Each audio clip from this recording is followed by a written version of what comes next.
Hello, we are recording. Hello, my name is Stacy Nell. I'm the Executive Director of the Kansas African American Affairs Commission. And this is yet again another pre-recorded. I'm telling y'all, I may never go back to live. This is just too convenient.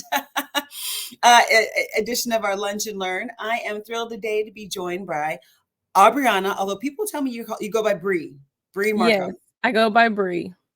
Okay, yeah, that's so fine. Hi. And Bree today is joining us as a part of, it's not officially a series, but I see it as a series dealing with Black maternal health and Black maternal health outcomes. I've talked with lots of people over the past couple of years who work in this space, Charlotte Smith and Sapphire Garcia Lice and Hakima Payne and others who work in this space. And so I was glad to find out that Bree is here, and Bree works in the Topeka area. Yes. Okay, so let me read the bio and the background on what you do, and then we'll get into the questions. So Abriona Markham is the Executive Director of the Topeka Doula Project. She's a graduate of Highland Park High School and Wichita State University with a bachelor's degree in General Studies of Sociology. Abriona became a doula in 2022, but has always been an advocate for maternal and child and family health. Abriona is a lactivist at heart and trained as a certified breastfeeding specialist. And now the Topeka Doula Project, which is Bree's baby, right, which we're here to talk about today, is a local 501c3 nonprofit offering evidence-based doula support to teen mothers, incarcerated and reintegrating mothers, and low-income mothers and their families. They serve expectant families through prenatal education, continuous labor support, and sustained postpartum community connection. The goals are to provide pregnancy and childbirth education that entrusts mothers to make informed decisions about their care, to empower the moms to make healthy decisions for their well-being, for themselves and their children, and to improve the mother's birth experience. So all of that. Thank you so much, Bree, for joining me today. Yes, it is my pleasure. I'm happy to be here. Fantastic. That's what I do. Yeah. Now, my first question, and I ask everybody, so what are you having? I know we're a little early, so what are you having for lunch? Well, I'm having for lunch today, it'll be catered because I have a meeting. So whatever they're catering is what I will have for lunch. Props, man. Props. I'm actually kind of craving a salad. I may have to just go to Wendy's because I don't have one. I have to go to Wendy's to get a salad. You know who has good salads? Ooh. The library at their cafe. So good. They have like a Mexican cowboy salad with corn, beans. That is great. Their chef salad is great. Their garden salad is great. And it's nice sizes. And you'll probably pay the same amount or maybe even cheaper than like Wendy's. So you have convinced me. I'm going to go to the library and get me a salad. Please. It is so good. On the library salads. Okay. So outside of plugging the library for their lunch offerings. Right. Which is great. Go local business. So the Topeka Doula Project, what brought you to this work of being a doula? Because like it said that you graduated with a sociology degree. So how did you go from sociology to doula? So I became a mom. Before I graduated, I graduated in fall of 2018, but I had my baby in spring of 2018. So I had a whole semester with the infant, and actually, you know what, I'm gonna go back. It actually started when I first got to college. The first time I seen a Black mother breastfeed continuously and exclusively breastfeed. So it was 2014. I was 18 years old. I was raised by moms. I was raised in the church full of women. I was raised by my grandma, all the ladies of the church, but I had never paid attention maybe, or have even seen, I feel like, a Black mom breastfeed, at least for as long as I saw this mother breastfeed. And when I turned 18, I was talking to her like, okay, tell me more about this breastfeeding thing. Cause what? And she was just telling me how great it is, how healthy it is for her baby. I think her baby has some allergy issues, and so it was amazing for that. And just running it down. So with my bachelor's degree in sociology, I kind of took that and ran with it. So all of my research papers for the first semester was about breastfeeding because I needed to know. I needed to know what is this and why is nobody doing it? And as I continued to read and research, I found out, Black women are dying. Black Mhm. families do breastfeed. Mhm. However, they also are dying. Their infants are dying. And so then our numbers get skewed. Because if mortality is high, then of course our breastfeeding rates aren't what they should be. And even for the mamas who I think Kansas Breastfeeding Coalition just put out a thing actually today that 60% of moms don't breastfeed as long as they want to. And Mhm. so in my brain, I was like, okay, how can I figure this out to help? And so I'm doing research, I'm finding it out, and then I get pregnant. And I'm like, oh, I'm breastfeeding. Like, that's what's going to happen. I didn't think about anything else other than breastfeeding. However, I realized I was in a privileged space to one, know about it, to Mhm. one, have seen it be done successfully. So those two already puts me in a privileged place of breastfeeding, because a lot of people already don't even have that. So I already have that foundation. And then I was able to have the resource of having my own car. So I can take myself to the breastfeeding clinic if I struggled. I knew who to call and how to work those systems. Mhm. And so I started there. And when I figured it out, I was like, how can I give all of this information for free to other moms who are just like me, who luckily I had seen somebody, but what if they have never seen anybody? And maybe I'm the first person they came across who's breastfed a baby. So how can I give this information to them? So of course, then I found other moms who were pregnant and they were breastfeeding. And we were basically like, so you're having a hard time? She's like, yes. I was like, I'm having a hard time. Let's figure this out. And so it was me and two other ladies my age breastfeeding our baby. One of them was an exclusive pumper. So I didn't even know that was a thing. So that was new to me. Right. Even in my research, and it had nothing to do, like nothing was brought up about people who exclusively pump. So like her journey was even different than mine. But what we realized is that us supporting each other was like the biggest part of our breastfeeding journey, was that beginning, and having that group of women to be like, hey, this is getting rough. Now, out of curiosity, Yeah. were the two other women Black or were they not Yes, Black? they were Black. Okay. And they were my Okay. age. So it Okay. was great. It was me and two other young Black moms who just had their first babies as well. And we wanted to try this out. And you just found each other organically. Yeah, pretty much social media kind of brought us together because of course, you see when like they're like old classmates of mine from like middle school, high school, and of course lived in separate areas. So social media kind of brought us together. And we kind of like, I think I inboxed somebody and then I was like, hey, I have another mom. And so then boom, now we have me and two other women and we're just texting back and forth about our trials and tribulations, our successes, our like what we're finding out to make this easier. So then we're Right. just helping each other. And we're like, okay, so this can be done. Like, why isn't people doing this? And we couldn't figure it out. And then we're like, well, do they have a group of women who are open to just talking about how this is hard?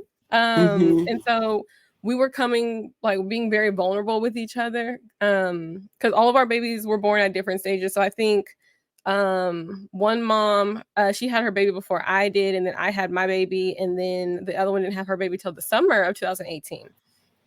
So we were all different ages, but sometimes coming from a better place, because okay, we had to struggle, so let me show her how not to struggle, because I remember when Right. I did this and I did it alone. So yes, they were all Black. It was a great experience, and I am thankful for those ladies till this day. I always tell them that, because like if I didn't have y'all, I don't know what would have happened. Now, Right. of course I could have reached out to the breastfeeding clinics, but having that peer-to-peer support, I don't think people realize how like great that is to have somebody to just be like, me too. Yeah, Me definitely. too. So you have your baby in 2018. Mhm. You have this good experience with breastfeeding, with having a Correct. group of people. So at what point did that switch to I'm going to go into because it's not an uncommon transition, right? It seems like most Correct. people who are in the doula work come from that. So how did you Um, get to becoming the doula so and then starting your 501(c)(3)? yes. Okay, so I'll give you a little history. So Topeka Doula Project has been in Topeka since 2016. Okay. Oh, so Um, you didn't originate I it. didn't I didn't start Topeka Doula Project. It has been Gotcha. here. And they have been serving women. However, so it was founded by Juliet Swedland. I love her to death. And so she started it, and like the idea came in 2016. I always tell the story. She came from Seattle and moved to Topeka. And so in Seattle, her comment was having a doula was like having a dog. Everybody had one. And then you come to Topeka and they don't exist. And you realize all the things Topeka and Shawnee County is missing out on. So just by things that she has seen in Seattle, she was like, okay, I can do this here. And I'm glad she went out on a limb and like kind of just did it. She found some people to back her in doing it. And they helped about 30 to 40 women a year. In this doula work. And so the mission has not changed. That has always been her mission. And so she then trained a group of doulas, a diverse group of doulas in 2019. And then boom, COVID, right? We get kicked out of the hospitals. We can't go to each other's houses anymore. So all that support that doulas do, and that is amazing to the birth work scene, it was stopped. However, Topeka Doula Project didn't stop. So she transitioned. When did you come to the Topeka Doula Project? It started in there. 2016, and you had your child in 2018. So we're getting there. So in 2020, she started doing meal trains for families instead of doula support. So those were doing amazing. And then I helped create the Black Breastfeeding Coalition of Topeka. And so this is where I joined Topeka Doula Project because we needed a physical agent. And so when you need a physical agent, because you're just a coalition, somebody to hold your money. So we had got a grant, and we asked Juliet to hold our money, and she kind of helped us navigate the scene because we were new to this, had no clue what we were doing. And then it was last year. So then in 2022, she was like, I love the work you guys are doing. I have to step aside and I want to give this to you all. And we were like, okay. So being a doula was like on my bucket list in 2021. Had no clue how I was going to become a doula or anything, but I knew because of the research, the fact that Black moms were not like staying alive. The fact that in Kansas, the KMMRC has reported that in 2016, 2018, we made up 7% of the births. However, 14% of us died. And so when I saw that, because of course, sociology, my research didn't stop. But when I got access to that information, I was like, oh, I have to become a doula because this is bigger than lactation, especially right here in my hometown. Then I look at the numbers for Shawnee County and I was like, oh, no. This cannot. Yes. So let's talk for a second in case people are unfamiliar with what a doula is, right? Yeah. Like for some people, this potentially might even be the first time that they've heard the word doula. Mm-hmm. What's the difference between a doula and, for example, a midwife or an OBGYN? So where do doulas fit in the whole spectrum of care? So doulas fit in as the easiest way I can explain it is, when you get a wedding planner. And so instead of a wedding planner, we are your birth planners. So we are finding the tips and tricks, the ins and outs. We're telling you what the policies are. We're like your secret agent almost. Like the person in your pocket that says, hey, I saw this, I heard this. So what does this mean? But we're also that bridge between medical professionals and the community, because a lot of times medical professionals, whether it's a midwife or OBGYN, they do the fetal heart monitoring, they do the blood pressures. I don't do that. What I do is literally the support. So my best example was when I had a client and she's like, they keep telling me my blood pressure is high every time I go. I was like, okay, well, Walgreens is across the street. Let's go to Walgreens, get your blood pressure done at home. Let's see what's happening. So every time we went to Walgreens, her blood pressure was normal. So now I'm talking to her about white coat syndrome, about how going to the doctor might be doing it. Or she's like, or the fact that I couldn't pay Evergy today. And then I had an appointment. I had to miss work and they give me the whole day off of work because they're like, well, if you're going to miss, an hour or two, we're just going to, just take the whole day. So now you have 8 hours that you didn't work, 8-9 hours that you didn't get to work. And then you have an overdue bill and then the white coat syndrome on top of that. And maybe baby doesn't have enough food or, her other kids. And so I'm a person who sees the weathering. of the body and helping her find resources and connect to things to maybe help lower that stress on whatever that looks like. So it's almost fair to say that the doula is there to support mom. Yes, I am a mother helper. Yeah, through the whole process. The doula is there to support mom. Okay. So your some of the services on your website, and I'll definitely put the website in the show notes and when I email this out. On your website, some of the services that you provide, one, doula services, education, and then community services. And I did want to leave plenty of time for us to talk about some of your community services, because I know you do work with incarcerated women and people who are reintegrating back into society. So like how did you get into that area of it? And like, what do you have specific partnerships with specific institutions, or just how does that work in general?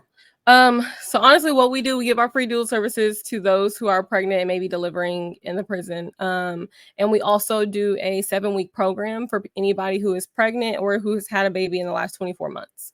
And our program is titled Now What? So we get to discuss reintegration if that's coming up. We discuss discipline.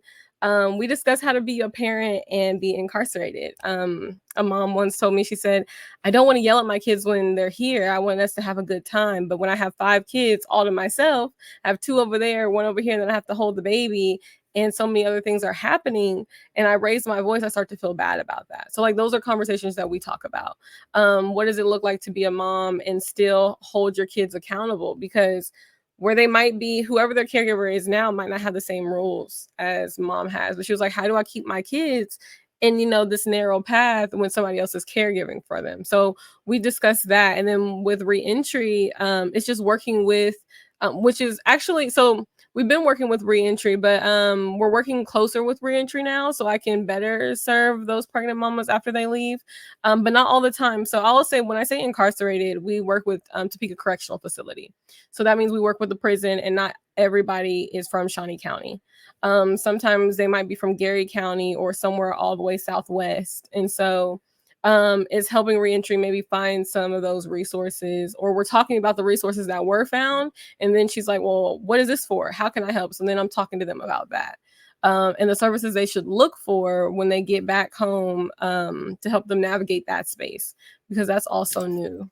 So this may be obvious, but that's why I usually say, just, come on and just help us all understand this. What are some of the special challenges? And I can probably make up 18 off the top of my head of giving birth while incarcerated. Honestly, the biggest challenge is after that 48 hours. So a lot of misconception is that people are like chained to their bed. That's not true. TCF has a policy. Good to know. Good to know. Nobody is chained to their bed here in Kansas. Because we're the only ones, the women's prison here in Topeka. So nobody is chained to their bed. I think another big thing is just that they have to have an officer with them, of course. But I like to tell people, when an inmate goes into, because they have all their births are at Stormont Bell. And so when they go into Stormont Bell, the only reason you know that they're an inmate is because there's an officer outside the door. Otherwise, it is perfect. It is just the same as if somebody from the community was to come in and give birth. So they don't give birth inside the prison, they give birth at the hospital. Yes, that's another misconception. There is nowhere for them to give birth in that facility. They give birth at Stormont Bell, and they typically have an induction date. So that can happen, but that's a whole nother conversation. And so they give them an induction date, because we also know that caregivers might be coming from near or far to get caregivers here. They get to spend that, if they have a vaginal birth, that 48 hours with their baby, which a lot of times mama has said they haven't slept. They won't sleep because they're like, I can't miss a second from my baby, because I'm about to be, no matter like what their sentence is. They don't ever want to, miss anything. They get to breastfeed. And so that's a big thing. The prison allows them to pump. And so what Topeka Doula Project has started to do is that we have started to ship the breast milk. So this is something that I decided to do because mamas wanted to, they're like, the only thing I can give my baby is my breast milk. And I can't do that because the parents live too far. Like, you know, the caregiver lives too far. They can't come up. Or even if they live just in Kansas City, sometimes even that's too far, right? Because we don't know if the caregiver is driving, what the license situation is like, or any of that. So we just started shipping their breast milk. And we're trying to see how sustainable that is because I want to keep doing it. But then we have to talk about funding because shipping breast milk is not a cheap task. I was wondering because I mean, Yeah, like not a cheap task. how much do you? Because I pumped and I felt like I was just constantly pumping. So is it like once a week you just gather and then ship, or is it? So I try to do like every 2 weeks if I can. But I have like one mom who is a pumping goddess. Oh my goodness. So with hers, I might send like 4 boxes out of insulated boxes. So if you know anybody who has some insulated boxes, we can use some so I don't have to buy some. And I just ship them in the insulated boxes. And sometimes it can cost almost like I think I sent 4 boxes one time and it was overnight because I only do overnight shipping. And it was almost $500. So, and it also depends on the weight and the size of the boxes. But it's something I can keep doing if I can sustain it, and I want to sustain it. So yeah, those are some of the like I said, giving. So what do you take donations? Like, because I mean, like you just said, if you know anyone who has insulated boxes, because I mean, I'll put that in the email that goes out with it that you're looking for insulated boxes for the sake of shipping breast milk. So you could take those donations. Yep. Okay. I take those donations. I've had people drop off their HelloFresh boxes or their Home Chef, like, you know, when people get the food services because they're insulated. I've had those. Some people have donated, like they get medicine from Children's Mercy or some type of hospital and it has to stay cold. So then they give me those boxes.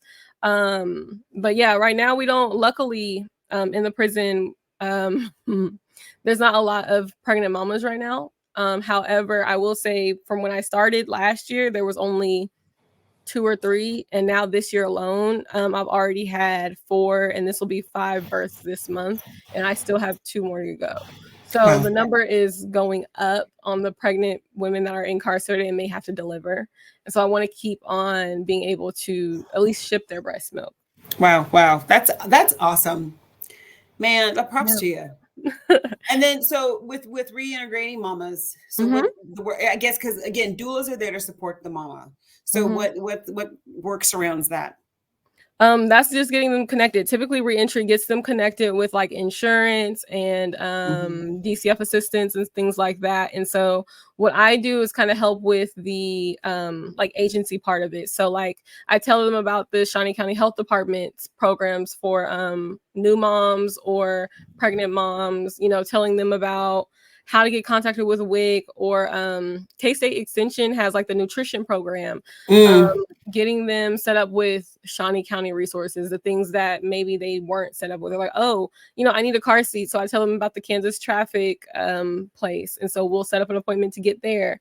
And so that's kind of things I do, like kind of set them up to be prepared. And then, you know, if they want to continue to see me, especially after baby is born, I am happy to see them, get them connected with a perinatal mental health therapist if they need one, things like that. So that's what I do for reentry. If they haven't had their baby, or even if they have had their baby, we discuss what it looks like to reenter the home with maybe a 2-year-old.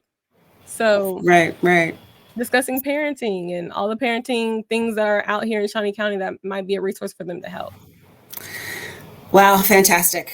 I feel like I should have you on again just to talk about all the different resources that are available. Right? Yeah, no. Or I mean, you know, honestly, we still have a couple minutes. So like, so if you had to list the top, well, you just mentioned some, the Shawnee County Health. Shawnee County Health Department has a program called First Step. That's typically for any mom. I can't remember the criteria off just top of my head. Right. But they have that program, and that's when a social worker will do home visiting with you. And so I should say these programs are not probably exclusively for women who are reintegrating after incarceration. No.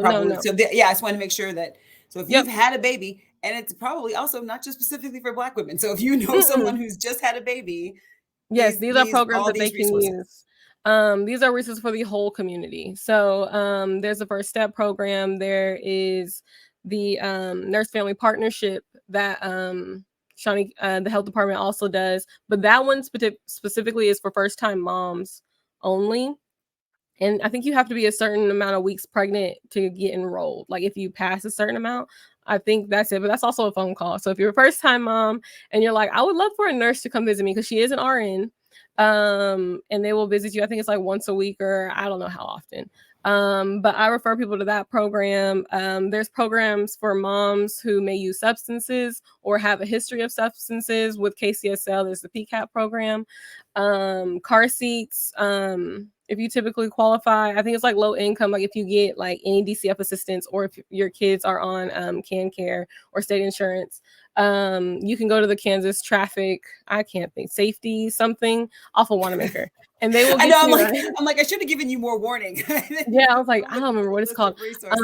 But that's off of Wanamaker. That's on Wanamaker. And they also help with car seat installations. If you guys go out to some of the events I have, there's typically somebody who will have a list of monthly car seat checks, right? To make sure that your car seat is in properly. Right.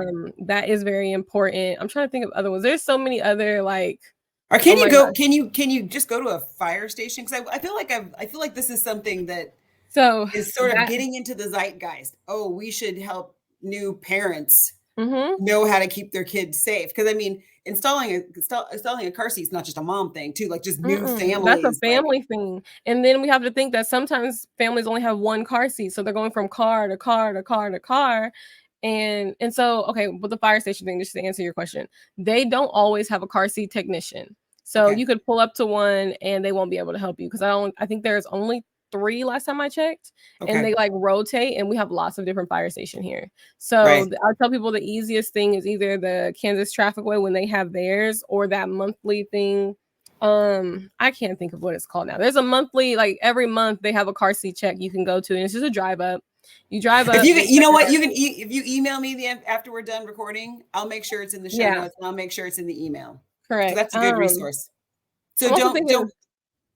About another resource. I can't like pull it off, but like community health workers are an amazing resource for families. Yeah. If you're just like, because sometimes they know stuff that I don't know.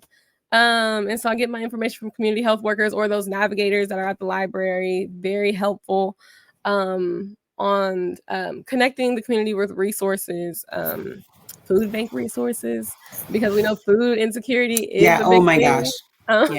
Right now.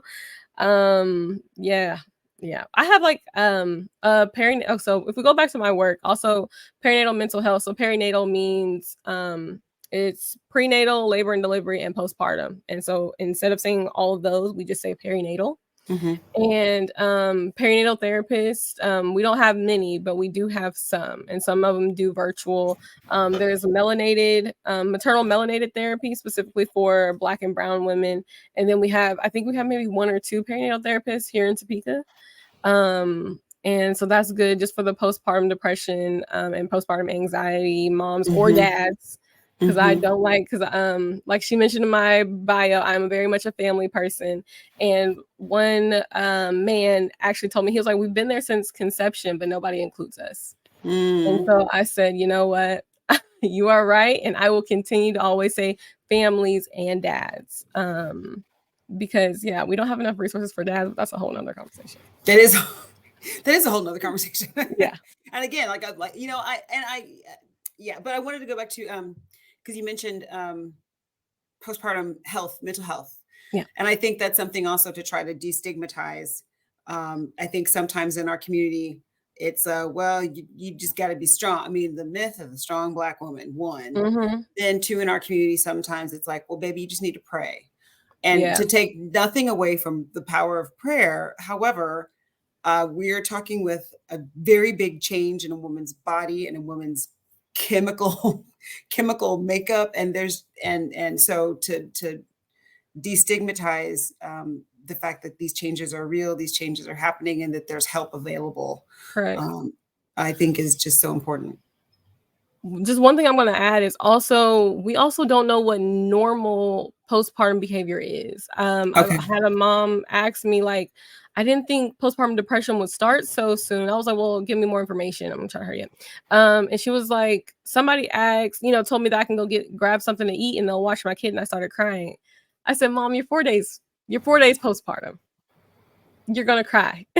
I was like, you're gonna cry when you drop them off to school. You're gonna cry with the thought of being away from your baby. Those things are normal. That's not postpartum depression, because also in our community, people like to say, oh, you're doing too much when we do show emotion. And so that was told to her, like, what's wrong with you? Like, why are you crying? Like, go, like, she just had her baby, less than 7 days ago. So we have to also be easy and be gentle with ourselves and know that what is normal also postpartum emotions. So I mean, thank you for this work, right? I mean, I just think thank you for this work. Thank you for the work that you're doing. As I find people doing this work in various parts around the state, I just try to highlight the voices of the people who are working in this space. I've talked enough about the show that the numbers for Black women overall in America are pretty depressing, and the numbers for Black mothers in Kansas are also pretty depressing and unfortunately moving in the wrong direction. Correct. This is the topic that I will continue to talk about. This is the topic that I will continue to advocate for and try to educate people on as long as I have this platform, as long as I have this microphone. This is something that I think is important. And the other one thing we touched on even in your conversation is that we're talking about trying to get this information to the Black community, but this isn't just the Black community, because quite frankly, if you look at the numbers, everybody was trending up. The maternal health numbers in rural Kansas are not good. And I know there's Black people in rural Kansas, but it's mostly white women. So like even in rural Kansas, white women are dying at a rate that I think needs to be addressed. So just, this work that we're talking about, yeah, sure, we're focused on Black women because I'm going to unashamedly focus on the Black community because that's my job to do so. Right. But the cold, hard truth is that a lot of the issues that impact Black women or Black people are also impacting white communities. And so any policy that would be put in place that would help Black women, it's going to help everybody. It'll solve the problem.